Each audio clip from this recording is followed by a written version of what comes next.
strong and resilient group that I see from here. I hear there's about 5,000 Tibetans standing shoulder to shoulder. And I keep saying that this is not a protest. This is an uprising. An uprising by Tibetans and followers of Buddhism across the globe, demonstrating the truth of power, shaking the conscience of humanity with voices echoing across the world. An uprising to awaken the spirits of our martyrs, the courage of our ancestors, because every time they come for His Holiness, they have to come through all of us. This is not a protest. This is an uprising. My name is Jigme. I'm a Tibetan. And I'm a proud follower of His Holiness, the great 14th Dalai Lama. And I serve as the president of the Tibetan National Congress. Tibetans and followers of Buddhism are angry, hurt, and traumatized by all the horrifying accusations against our beloved Kundu, by the media, and by people who watched a 20-second edited clip with misleading descriptions, turning an act of kindness, a cultural prank, a grandfatherly love, into something sinful and immoral. We recognize that child abuse and neglect are serious global problems. Many children suffer serious abuse at the hands of powerful and some religious institutes. Child abuse should never be tolerated. But His Holiness's act of kindness, humor, and warmth towards the young Indian child should not be compared to that. His Holiness has been in the eyes of the world ever since he was born.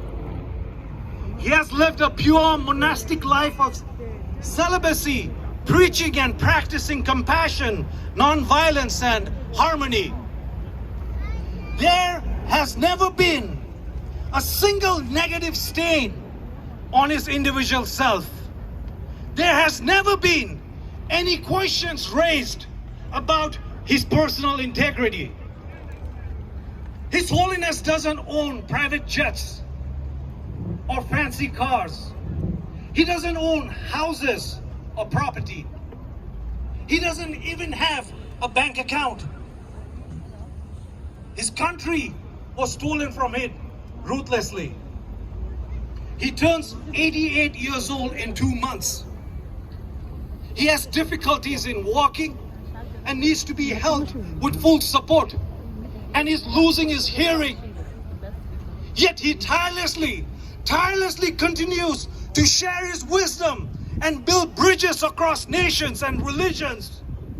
He tirelessly strives to make a better world on the concept of universal oneness and human happiness. As humans, humanity should consider ourselves extremely fortunate, and we need to thank our destiny that we live and breathe in the same era as such a moral leader.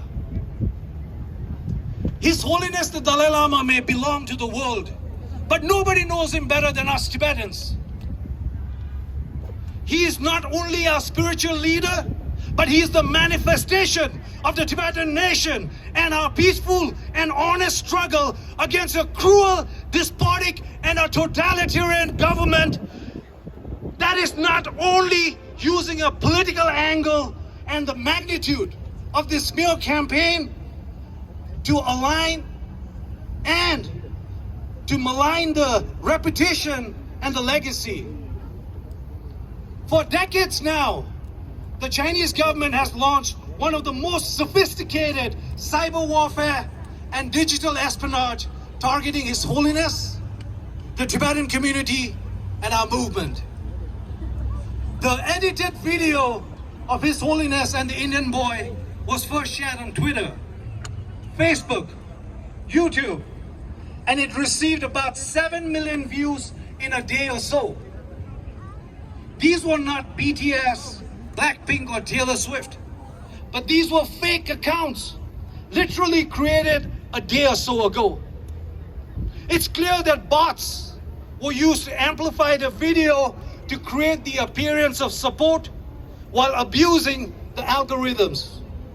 The Chinese government's disinformation has a network of trolls in various languages across the world, paid media, and so-called influencers who have weaponized social media at an unprecedented global scale. China is clearly demonstrating to the world their disruptive and destructive cyber capabilities. Recently, the US-China Economic and Security Review Commission showed that Beijing's cyber espionage operation has a serious threat to the US government. In a snap of a finger, they can cripple America, its military, transport system, trade, communication, infrastructure, and even the electricity and water supply. I just want to talk a little bit about Tibet, because the world needs to know that for 60 years, the Chinese government banned anything and everything related to His Holiness the Dalai Lama inside occupied Tibet. Tibetans were punishable for 10 years of intense slave labor camps just for